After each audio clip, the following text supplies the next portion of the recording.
ছুরি লাগাইতো, দাড়ির মধ্যে অস্ত্র লাগাইতো না।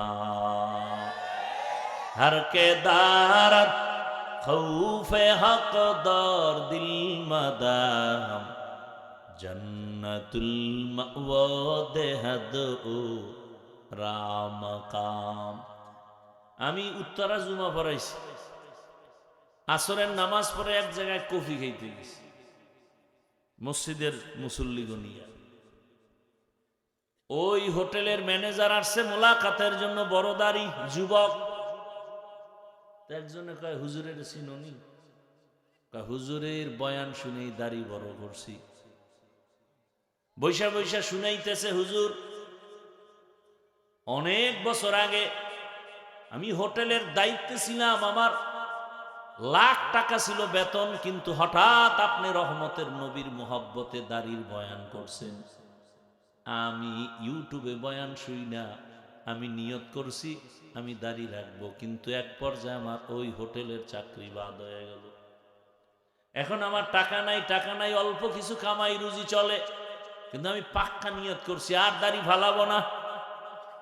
এক পর্যায়ে একটু কষ্ট, কিন্তু পরবর্তীতে আল্লাহ আমাকে এত সম্মানের জায়গায় রাখছেন, সেই সময়ের তুলনায় আমি 5 ডবল টাকা কামাই। আর উত্তরার মতো জায়গায় আমার এই সুন্দর হোটেল, চাইনিজ হোটেল সহ পুরা বিল্ডিং এর মধ্যে আমি ব্যবসা করি হালাল ভাবে। এখন আমার টাকার অভাব নাই, 2 হাতে কামাই, নামাজ পড়ি 5 বার, 5 ওয়াক্ত নামাজ। অনেক কথা সব বলাও যাবে না। একজনে কয় ভোট দিবেন কই? কয় ইসলাম যেদিকে হেদিক। বউরে বইলা দিছে যদি মরে যাই কে আসবে দেখার দরকার নাই, যদি শোনো আল্লাহর দিন কোরআন বাস্তবায়নের জন্য তোমাকে দাবি করে তাকেই সিল মারবা। আমার ব্যক্তি আপন না, আমার কোরআন আপন। কে? আমার ইসলাম। যে বলবে ইসলামের কথা সেই আমার আপন। ইসলামের পতাকা নিয়ে আসবে যে, সে আমার আপন। আমি কোন ব্যক্তির গোলাম হতে চাই না, আমি আল্লাহর গোলাম। অতএব আল্লাহর গোলামি যাদের মাধ্যমে জমিনে চলবে তাদের পক্ষেই থাকবো। যারা আল্লাহর গোলামিতে বাধা দিবে, ওই যে সেদিন আর এক যুবক আইছে, দোয়া চায় হুজুর আমি আর্মির চাকরি করি, ছেড়ে দিছে। কেন? এই সময় তো আর্মির চাকরি বড় দামি। আমাকে বারবার বলে দাড়ি কাটো, দাড়ি কাটো, দাড়ি কাটো। আমি বললাম চাকরি বাদ, দাড়ি কাটবো না। পরে হুজুর দোয়া করেন। আমি বললাম কি দোয়া করব? কয় আল্লাহ যেন হালাল ভাবে রিজিকের ব্যবস্থা করে দেন, আর কোনো দোয়া লাগবে না। আসলেই যারা দুনিয়াতে হালাল ভাবে চলতে চায়, একটু কষ্ট হলেও আল্লাহ এমন রাস্তা খুলে দেয় যে সে কল্পনাও করতে পারে না। কিন্তু সেই ঈমান তো নাই আমার, সেই ইয়াকিন তো নাই, সেই ধৈর্য তো নাই। থাকলে আপনাদের এত বয়ান করতে হবে কেন? আজকে হিন্দু পাড়ায় গিয়ে বয়ান করলে না কত লাভ হইত। ওরা আল্লাহকে চিনতো, কোরআন শিখতো। 6 মাস বয়ান করলে প্রতিদিন 1 ঘন্টা, পুরা দেশের হিন্দু মদিনার আশেক হয়ে যেত ইনশাআল্লাহ। আর আমনেগো 12 মাস আমরা বয়ান করি, খোদায় আবার ধাক্কা দেয় করোনা দিয়ে। এরপরও ওই বেলাজার দি আগেও মদ খাইতো, এখনো খায়। আগে আলেমরে গালি দিত, এখনো দেয়। এই বাঙালিরে কেমনে সোজা করবে? কোনো মেডিসিন নেই। নামাজ পড়ে ঠিক ইমামের সামনে, চায়ের দোকানে আইয়াই ইমামের বিরোধিতা শুরু। মানুষ মনে করে অনেকে যে আমগো আলেম ওলামা আমগো গোলাম, এদেরকে আমরা চালাবো যেমনে তেমনে চলবো। ওই সমস্যা শিয়ালের হাতে মুরগি। হ্যাঁ, এই জন্যই তো যারা দুনিয়ায় মজা পাইছে তাদেরকে কোনো বয়ানে ধরবে না যতদিন পর্যন্ত আল্লাহর ভয় তাকওয়া অন্তরে আসবে না। আর তাকওয়াও ততদিন পর্যন্ত অন্তরে আসবে না যতদিন পর্যন্ত খাঁটি আল্লাহওয়ালার নজর নিবে না, সোহবত নিবে না। قال النبي صلى الله عليه وآله وسلم لكل شيء معدنون معدن التقوى قلوب العارفين। ভালো ভালো জিনিস রাখার গোডাউন আছে, তাকওয়ার গোডাউন। আল্লাহর প্রিয় বান্দাদের কলব। তাকওয়া মানে আল্লাহর ভয়। বেশি বেশি নামাজ পড়ার নাম তাকওয়া না, বেশি বেশি জিকির করার নাম তাকওয়া না, তেলাওয়াতের নাম তাকওয়া না। তাকওয়ার মানে কি? আল ইহতিরাজ আনিল মাসিয়া, গুনাহ থেকে বেঁচে থাকার নাম তাকওয়া। নেক আমল করতে পারো বা না পারো, গুনাহ করিও না, এটার নাম তাকওয়া। কারো প্রশংসা করতে পারো না পারো, চুপ থাকো, বদনাম করিও না, তাকওয়া। কারো উপকার করতে পারো বা না পারো, চুপ থাকো, কারো ক্ষতি করিও না। قال النبي صلى الله عليه وسلم خير الناس من ينفع الناس। দুনিয়াতে ভালো ওই মানুষ যে অন্যের উপকার করে, ক্ষতি করে না। আহা, আল্লাহ এমনি কইছে যে অধিকাংশ মানুষ কুত্তার থেকে খারাপ, চার পাওয়ালা জানোয়ার থেকে খারাপ। 9 পারা সূরা আরাফ,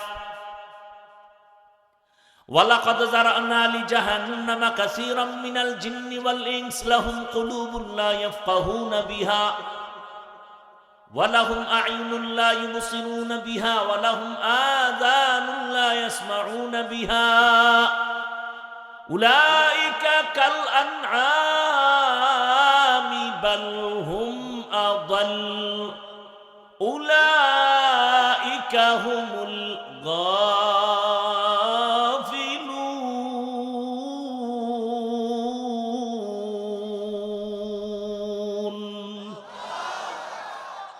অধিকাংশ মানুষ জাহান্নামে যাবে। কম না বেশি? বেশি। কেন? বলে কলব দিছি ভাবার জন্য ভাবে না, চোখ দিছি দেখার জন্য দেখে না। কি কষ্টে লাগাইছে? কয় না, যা দেখতে কইছি তা দেখবে, তা দেখে না। মাকে দেখবি সওয়াব, বাবারে দেখবি সওয়াব, চোখ দিয়ে কোরআন তাকায় দেখবি সওয়াব, এ চক্ষু দিয়া বাইতুল্লাহ দেখবা সওয়াব, এ চক্ষু দিয়া আলেম দেখো সওয়াব। এগুলো দেখে না, দেখে আকাম। কান দিছি শোনার জন্য শুনে না, মানে কান দিয়া কোরআনের আওয়াজ শুনো, আজান শুনো, মা বাবার কওয়া কথা শুনো, কিন্তু তুমি গান দিয়া উল্টাটা শোনো, কান দিয়া গান শুনো, গীবতের কথা শুনো। জবান দিছি বলার জন্য, কি বলতে বলেছি এটার খবর নাই। গীবত করতে তো বলি নাই, জিহ্বা লড়ায়া মিথ্যা বলতে বলি নাই।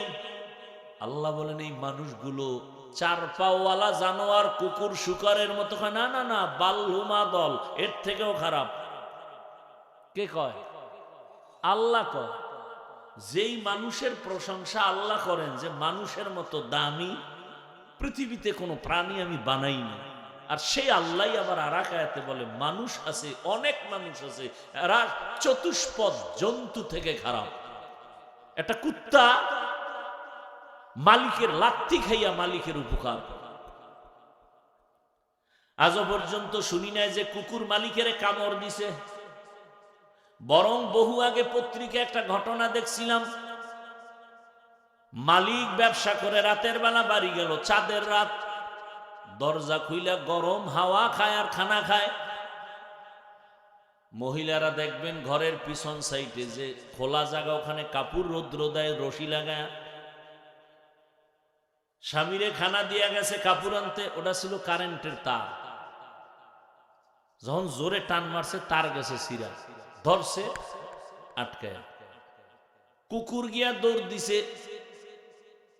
স্বামী বেচারা খানা থুয়ে গেছে, বউকে বাঁচাবার জন্য সেও আটকায় গেছে বিদ্যুতে। কুকুর যায় একটা দৌড় দিয়া দাঁত দিয়া বিদ্যুতের তারটা কামড় দিয়ে সরাইয়া দিল। বিদ্যুতের তারে শর্ট খায় কুকুর মারা গেছে। দোনোজন মালিক বাঁচছে, স্বামী স্ত্রী দোনোজন। পত্রিকা আসছে, কুকুর দেখায় দিয়ে গেল আমার জীবন দিয়া মালিকের উপকার করে গেলাম, বিনিময় পাইছি লাথি, 1 টাকাও বেতন দেয় নাই মালিক। আর তোমারে আমারে আমার আল্লাহ কি না দিছেন? চাওয়ার আগে সব দিছেন, চাওয়ার আগে। ওয়ালাকাদ কাররামনা বানি আদম وحملناهم في البر والبحر ورزقناهم من الطيبات وفضلناهم على كثير ممن خلقنا تفضيلا বনি আদম বড় দামি, জমিনে চলার মতো ব্যবস্থা করেছেন আমার আল্লাহ, পানির মধ্যে চলার ব্যবস্থা আল্লাহ করেছেন। আমার আল্লাহ তো সুন্দর আয়োজন করেছেন। আল্লাহ বলেন আমি পিপিলিকার খানাও দেই, জঙ্গলের খানাও দেই, প্রাণীর হাজার হাজার, নদীর ভিতরে হাজারো মাছের খানা কে দেন? আল্লাহ কয় আমি মানুষেরও খানা দেই, তবে সব প্রাণীর খানা থেকে মানুষেরটা পিওর, পাক এবং সুস্বাদু।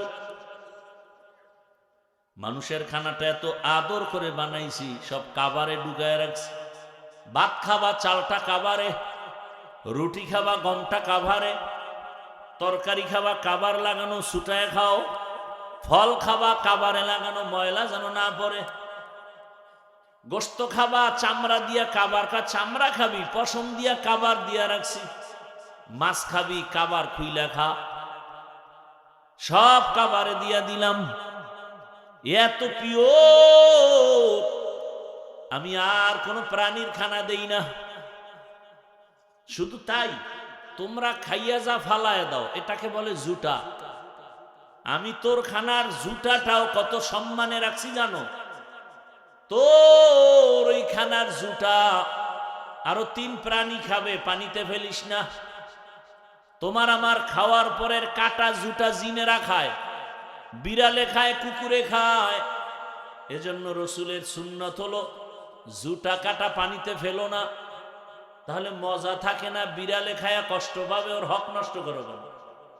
আমগো এত দাম যে আমগো খানার জুটাও অন্য মাখলুক খায়, এজন্য পানিতে ফেলানো নিষেধ। আজকে এই সুন্নতটার আদা করে যান, জুটা কাটা পানিতে ফেলবেন না, এবং নিরাপদ একটা জায়গায় ফেলবেন যেন জিনেরা খেতে পারে, কুকুর খেতে পারে, বিড়াল খেতে পারে। কত সম্মান আমাদের! এত সম্মান বয়ান করলে সারা রাত শেষ হবে না, সম্মান কত। আবার সেই আল্লাহই কয় অধিকাংশ মানুষ চতুষ্পদ জানোয়ারের থেকেও খারাপ। আল্লাহই বললেন গর্বসুরাত আদমি ইনসাবুদে আহমদবু জাহলো হামিক সাবুদে আদমিরা আদমিয়ত লাজমাস উদরা গরবুনা বাশুদ হি জামাস আদমিয়ত লাহম শাহম পুশতেনিস আদমিয়ত জুজরে জয়ে দোস্তেনিস। এ ভাই, এই যে বয়ান টয়ান যা করি, ইবাদত করি, নামাজ পড়ি, সব কিছুর মূলে আমার আল্লাহরে খুশি করা। এতে যদি আমার আল্লাহ 1 সেজদায় খুশি, জান্নাত রেডি। আর যদি তোমার 50,000 সেজদাও দাও, আল্লাহ যদি খুশি না হয়, জাহান্নাম। মূল সবকিছুর মূলে কি? আল্লাহকে খুশি করে চলা, আর কিছু না। কোন একটা কাজে আল্লাহ খুশি হয়ে গেছে, জীবনের সব গুনাহ মাফ। আল্লাহর এক বান্দি গুনাহ করতে করতে জীবন শেষ, হঠাৎ রাস্তা দিয়া যায়, তাকায় দেখে কুকুর কান্না করে পানির পিপাসা। গুনাহগার জাহান্নামী নারীর অন্তরে মায়া লাগছে, একটু যদি পানি দিতে পারতাম কুকুরেরে।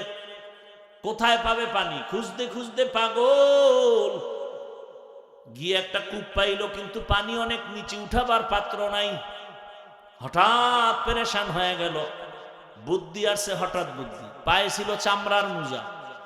চামড়ার মোজা খুইলে এবার পানি উঠাবে, দেখে আরো নিচে। কি করবে? মাথায় ছিল বড় ওড়না পেঁচানো। নবী কয় একটা গুনাহগার জাহান্নামী নারী ও বড় ওড়না পেঁচায় রাখছে মাথায়, আর আমগো বোনেরা ওড়না পরে না, যাও কেউ পরে, তা ফ্যাশন হিসাবে গলার মাফলা বানায় ঝুলায় রাখে, ফ্যাশন। মাথা ঢাকে না। এই যে আমার বোনেরা এসিড নিক্ষিপ্ত হয়, চেহারা ঝলসে যায় কেন? সবই কি পুরুষের দোষ? বিড়ালের যে সুটকি দেখাইছো, তার কি দোষ হবে না? বিড়ালের সুটকি দেখায়, এই বিড়াল তোর অভ্যাস ভালো না কিন্তু জানি, এই শুটকি রাখলাম ঘরে, আলমিরার মধ্যে খাবি না, তোর আলাদা খানা আছে, গরুর গোশত। বিড়াল কয় খাইলে কি হইব? কয় 10টা জোতার বাড়ি।